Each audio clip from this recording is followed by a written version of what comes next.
It's 8 p.m. on our studio o'clock, and ladies and gentlemen, welcome to the APM Bilingual newscast.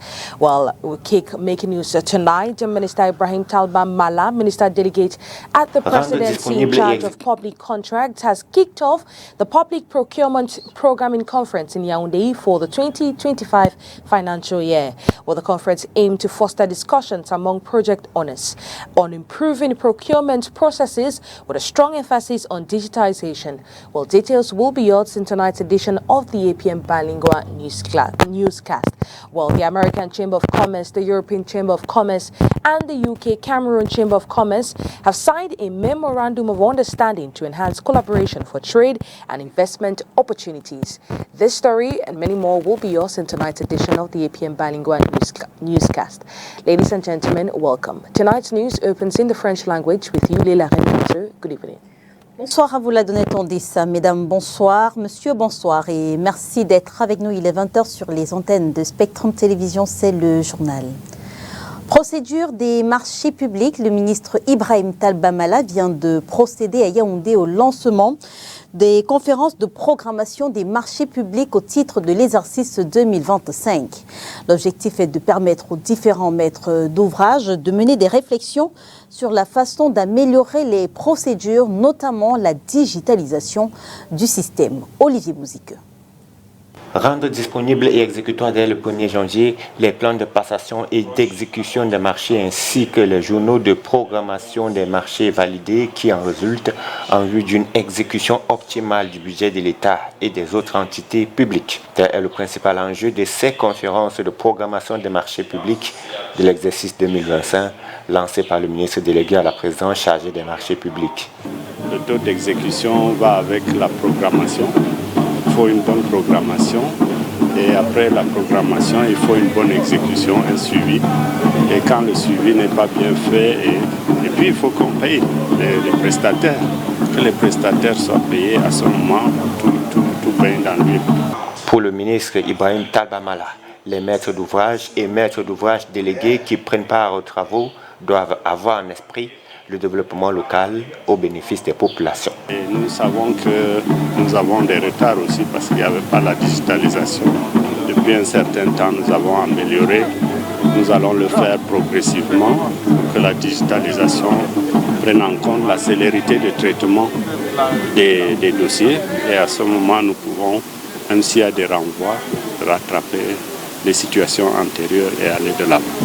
Ils devront en outre mener des réflexions dans le cadre des perspectives du MINMA pour les prochains exercices, notamment l'opérationnalisation de la mise en cohérence de la programmation des marchés publics à travers l'élaboration des plans simplifiés de passation des marchés exhaustifs et réalistes, de fournir un document type pour faciliter le suivi physico-financier de l'investissement public, aussi la digitalisation des procédures de marché public.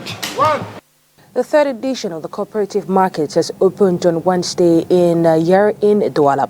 Well, the fair ongoing at Paku Vita was inaugurated by the Minister of Small and Medium-Sized Enterprises. It marks Douala's first time hosting this initiative following its successful economic restructuring.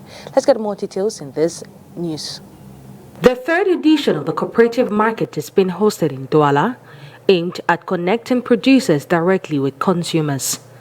Opened today by the Minister of Small and Medium-Sized Enterprises, this initiative allows producers to gain first-hand knowledge of market structures and the economy. The decision to launch this market for the littoral region revolves around the need to ensure that as the littoral region has completed its process of putting in place these networks, there is need now as one of the actions to ensure that these cooperative and local markets are being developed. The choice of Douala as the host for the cooperative market is strategic, as the region has successfully completed its restructuring process, enhancing economic networks at both the divisional and community levels. We remove intermediaries in the process of not only putting the goods and services produced by these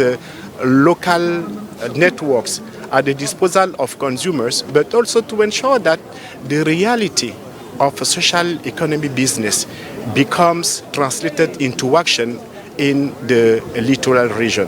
These social and economic networks are encouraged to organize such markets annually in order to strengthen the fight against inflation, promote local products, and provide households with access to essential goods. We have launched it today.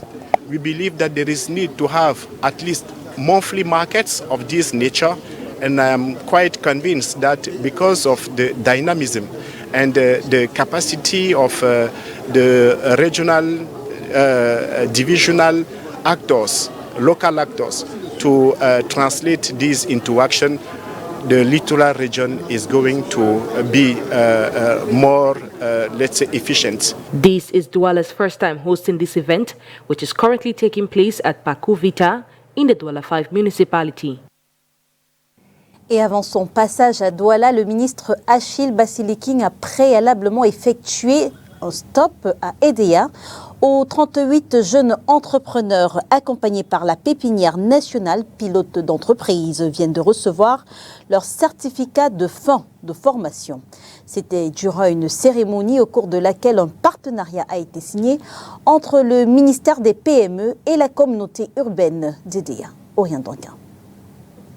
Voilà qui formalise le projet de partenariat entre la pépinière nationale pilote d'entreprise sous la tutelle du ministère des petites et moyennes entreprises, de l'économie sociale et de l'artisanat et la communauté urbaine d'EDEA. L'objectif visé ici est le développement de l'entreprise locale à travers la mobilisation de l'écosystème entrepreneurial autour de la PNPE et de ses promoteurs d'entreprises, faire connaître la pépinière autour de ces acteurs susceptibles de prendre part à ces différents programmes d'activité. La PNPE, opérationnelle depuis 2018 à travers sa cellule de coordination, sélectionne et accompagne des projets des incubés et les entreprises en phase de démarrage, puis suit les activités et leur évolution. Alors que sa 4e cohorte prend part actuellement à un nouveau programme d'accélération, les apprenants des cohortes 2 et 3, 38 au total, ont reçu leur parchemin de fin de formation. L'accompagnement de la PNPE, c'est la phase de formation et de coaching qui débouche sur la production d'un plan d'affaires. La double cérémonie de remise des certificats de fin de formation et de signature de la convention entre le ministère des PME et la communauté urbaine d'EDEA a eu lieu ce mardi 17 décembre 2024 à la pépinière nationale pilote d'entreprise Sisa Tumba, c'est à EDEA, dans la Sanaga maritime. Occasion pour les apprenants de présenter leur savoir-faire aux autorités, familles et populations présentes. Fin d'année et préparation des budgets, le Conseil régional du littoral entre dans la danse. Les acteurs de la décentralisation dans la région du littoral sont réunis depuis hier matin, ici même dans la capitale économique du Cameroun. Objectif, voter le budget du Conseil régional pour l'exercice 2025. Nono Fotui. Principalement consacré à l'examen et au vote du budget du Conseil régional du littoral pour l'exercice 2025, la mairie de Douala 5e abrite depuis ce matin du 18 décembre la 4e session ordinaire du Conseil régional du littoral. Au titre de l'exercice 2025, le budget, dont le projet est soumis à examen et adoption, est équilibré en ressources et en emploi à 5 86 854 250 francs. Particulière. Nous essayons pour ce premier mandat de le clôturer en beauté pour que chacune de nos régions, chacun de nos arrondissements, chacune de nos communes ait senti la présence du conseil régional.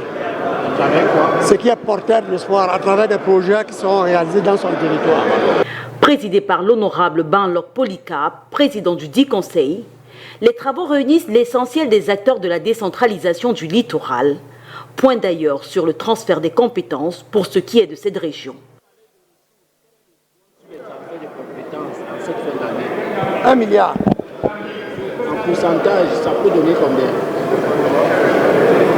Faites le calcul à ma place. Le milliard concerne le littoral. pour faire votre pourcentage de 15% que vous recherchez. Vous devez aller le chercher avec le transfert de compétences, avec la fiscalité locale, tout globalisé. C'est là où vous faites le ratio et vous trouvez vos 15% que vous recherchez. Mais je vous préviens, faites très attention, vous risquez de vous retrouver à 18% au lieu de 15%. Attendu vendredi, la fin de ces travaux avec en prime le budget du Conseil, les projets qui mènera pour que chaque commune ressente sa présence, d'autant plus qu'on le sait, 2025 est une année électorale.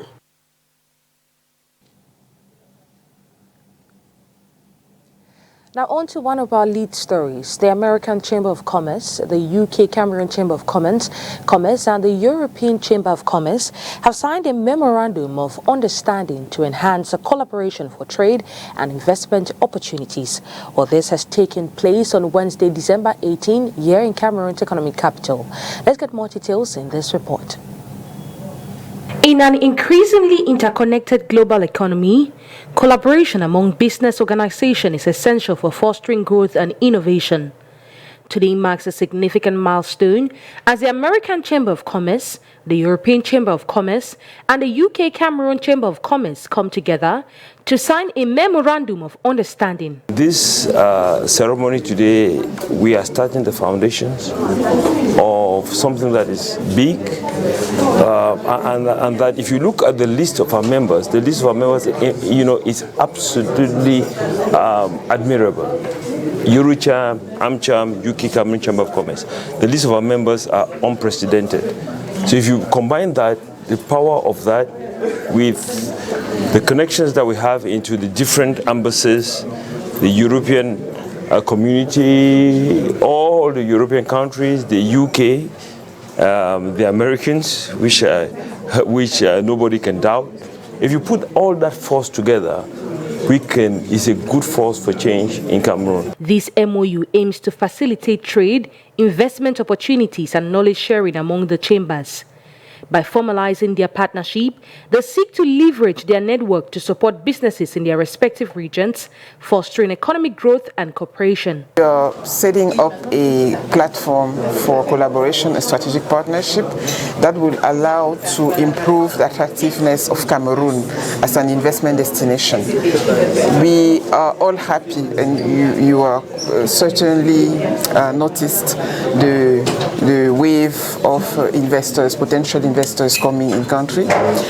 But we also, the leadership of Cameroon also need to understand or to remember that the final investment decision will be made based on how attractive the business environment is. This collaboration not only unlocks new markets for businesses, but also cultivates innovation and enhances competitiveness, empowering member companies to excel in an increasingly globalized economic landscape. We will want to work with the government hand in hand and to make proposals, because what has happened in the past is that AmCham makes a lot of good proposals, Eurocham, like last, the state budget, they make proposals, but now together I think we can engage with the Minister of Finance, we can engage with the Prime Minister and even the Presidency to make sure that we can continue to improve the business climate and the business atmosphere in Cameroon. With this partnership, the American Chamber of Commerce, the European Chamber of Commerce, and the UK Cameroon Chamber of Commerce are extending an open invitation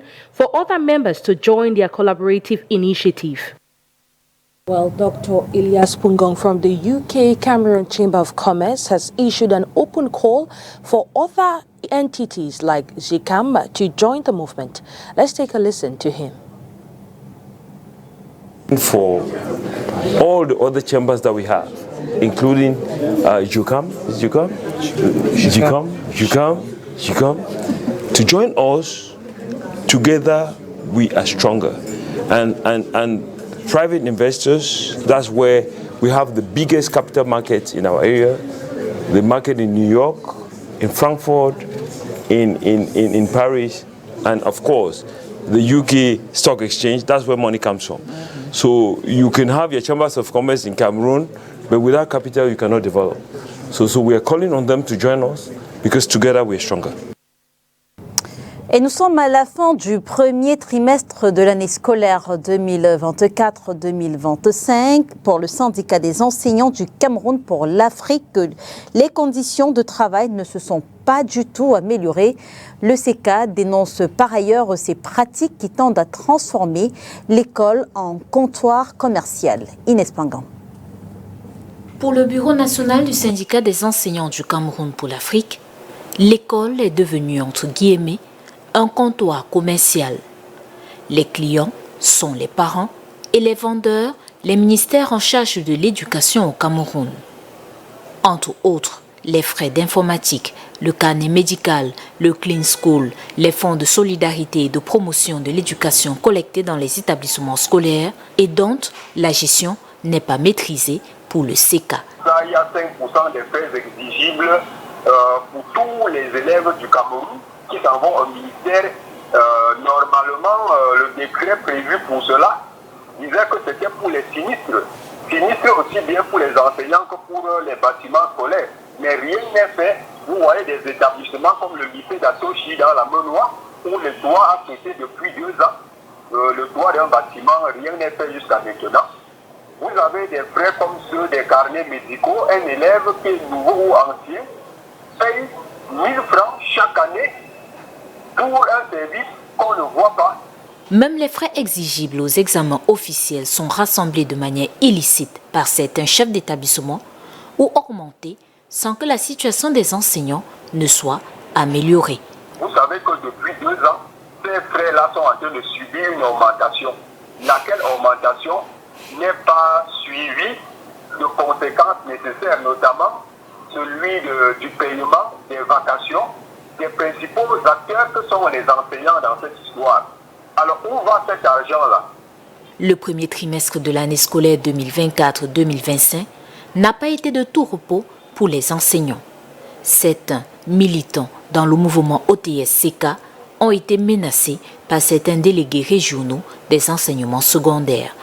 Le délégué régional des enseignements secondaires de l'Ouest s'illustre particulièrement dans ce domaine-là parce que depuis février 2024 déjà, il a commencé à convoquer des enseignants grévistes à la délégation régionale dans sa fameuse porte 312 pour leur demander de signer des lettres d'engagement s'ils ne vont plus faire la grève.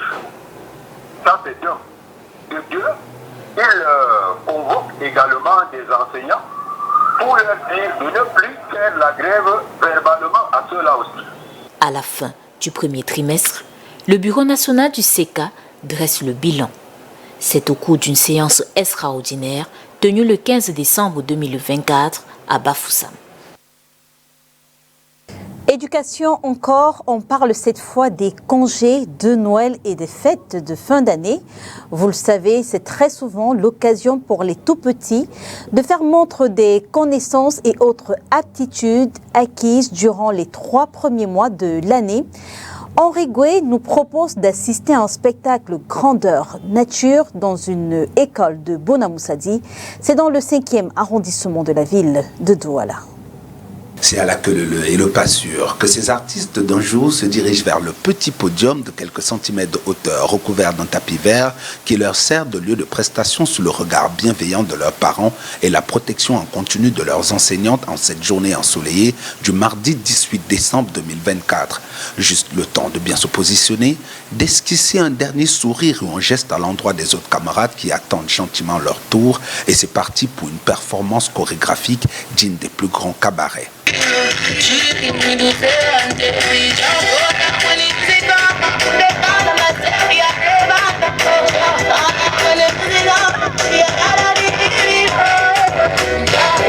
Des gestes répétés et maîtrisés, rendus ici sous forme de spectacle marquant la fin du premier trimestre. De la danse au jeu de société, il n'y a qu'un seul pas et celui-ci se fait toujours dans la bonne humeur.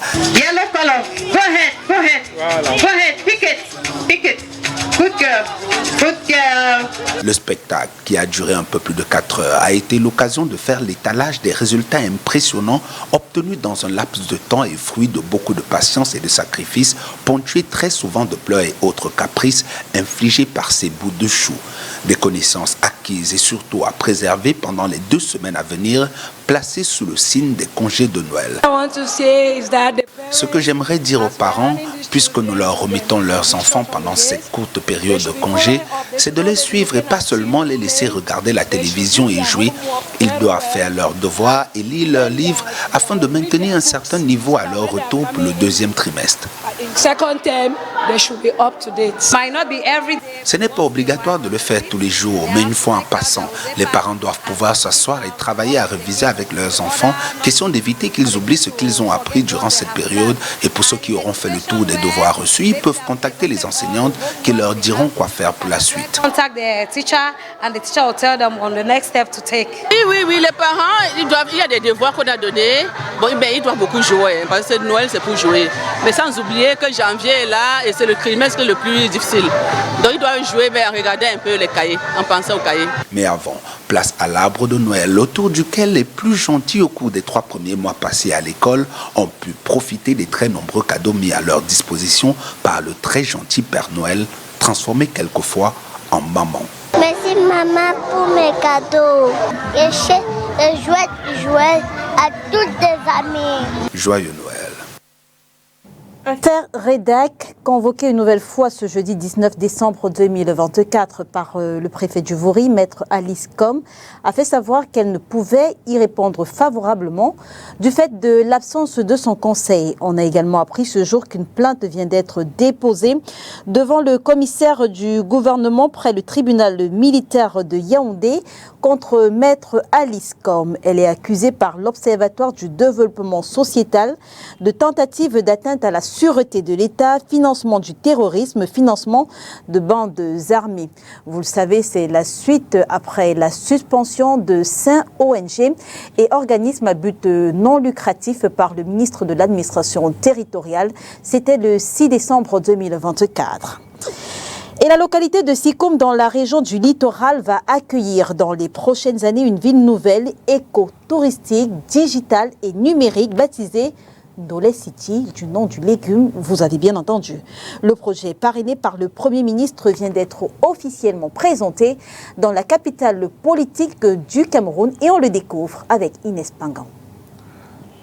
Le Ndolé, ce plat mythique du Cameroun, sera, dans 7 ans, le nom d'une ville nouvelle, écotouristique, digitale et numérique.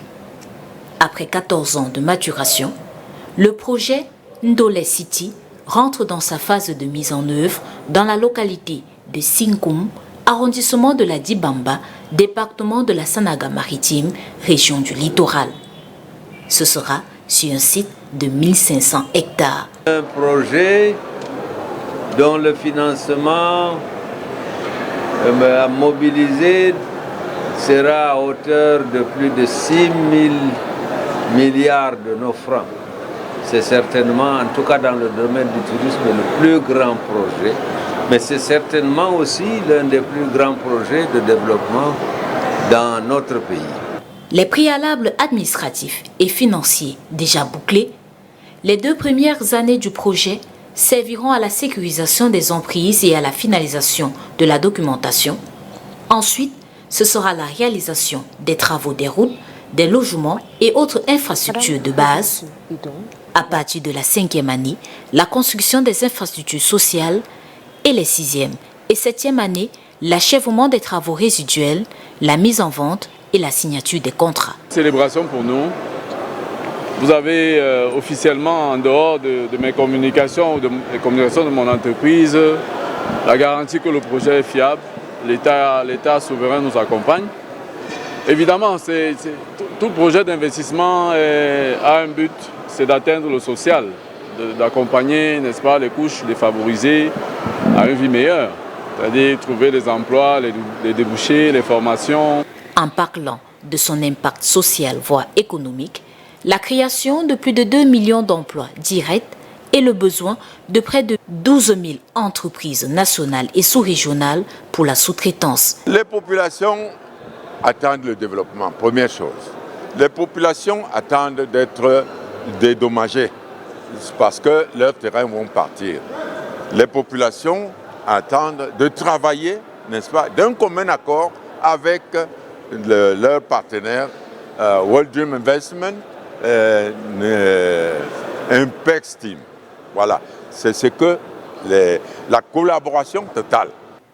La cérémonie officielle de présentation du programme World Dream Investment et de son projet phare, Ndolé City, se déroule au Palais des Congrès à Yaoundé les 17 et 18 décembre 2024. To this brief, Madame Habissou Bidung, the wife of Minister Pierre Ismail Bidung Pat, has passed away in Spain following a prolonged illness. While Madame Bidung was a prominent figure in Cameroon civil society, serving as a mission officer in the civil cabinet of the presidency and as the Secretary General of the Shanta Bia Foundation. Away from that, we take you out of the country. A bipartisan effort to protect children from the harms of social media is running out of time in this session of the U.S. Congress.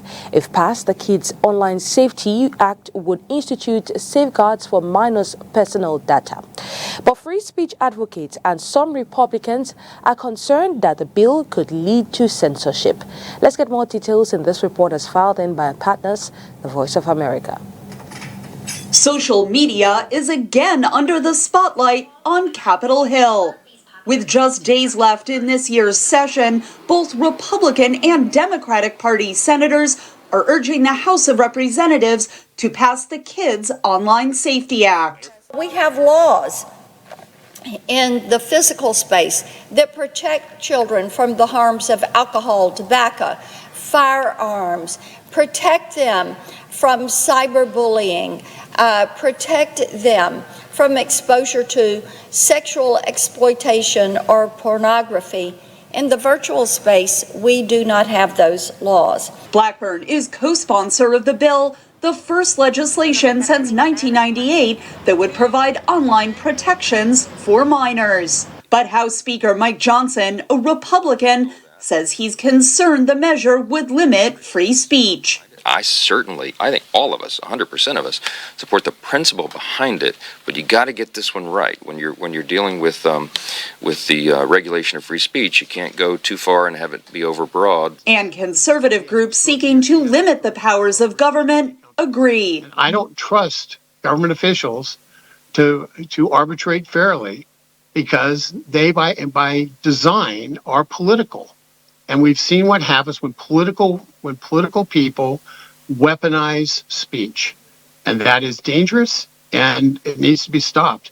And so we've got to come up with a better way of enforcing this and put some more guardrails in the enforcement. Elon Musk, the owner of social media platform X, worked with lawmakers to address concerns about the legislation.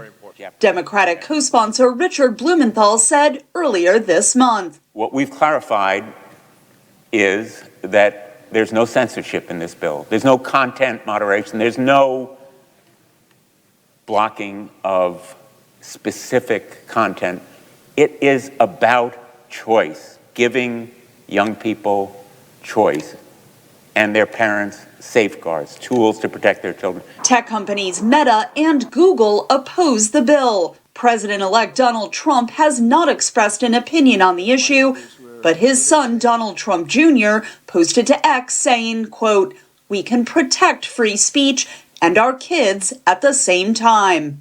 Manning says the legislation being considered would not work in practice. State attorney generals would have an opportunity to take whatever the guidelines were, the regulations put in place by the FTC. They would be able to then use those guidelines to determine speech within the context of their state. And you would eventually have 50 different internets in 50 different states. An earlier version of the bill passed the Senate by a vote of 91-3. Supporters are encouraging the House to vote on the legislation before the end of the year. Catherine Gibson, VOA News, Washington.